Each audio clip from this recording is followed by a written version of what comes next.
Today I was wondering, why does the church put the feast day of St. Stephen, the first martyr, that seems a little somber, the next day to Christmas?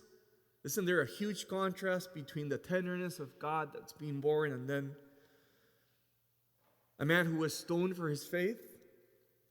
But today, doing the office of reading, I saw a beautiful connection. In the office of reading, they say, the same love that brought God down from heaven to earth is the same love that brought the first soldier of Christ from earth to heaven. So that's the connection, the love.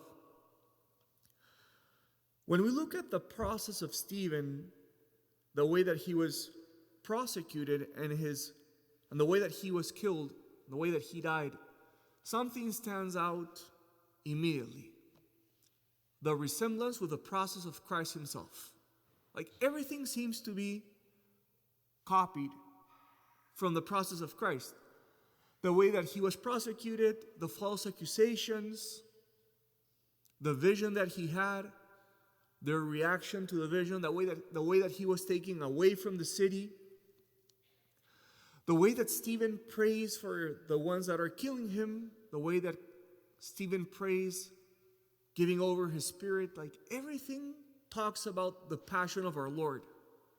It's like the passion of Stephen is based on the passion of our Lord. What do we make of this resemblance? What do we make about all these elements that overlap? What's going on here? Well, first of all, martyrs understood that they had a Christological vocation. They were meant to be other Christs on earth. They had to follow the path of Christ. And in following the path of Christ, they took to heart to endure that passion with the same attitude that Christ did. We can also see that both Christ and Stephen are praying in the midst of their passion. And we see then that their death is a liturgy. It's a gift. It's an offering. Both Christ and Stephen make of their life an offering. And that is why in the primitive church, the Eucharist was celebrated upon the tombs of the martyrs.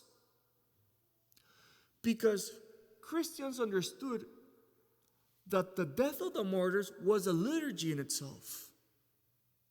That the death of the martyrs was already a Eucharistic act of a gift of themselves. So that's why it made sense to celebrate Mass over their tombs. Because their passion made the passion of Christ come again. And today I discovered that that's the reason why in altars we put relics of the saints. That's the way that we commemorate that initially the Eucharist was celebrated over their tombs. So today, brothers and sisters, that we look at the life of the first martyr, I think there's a good lesson for us here today.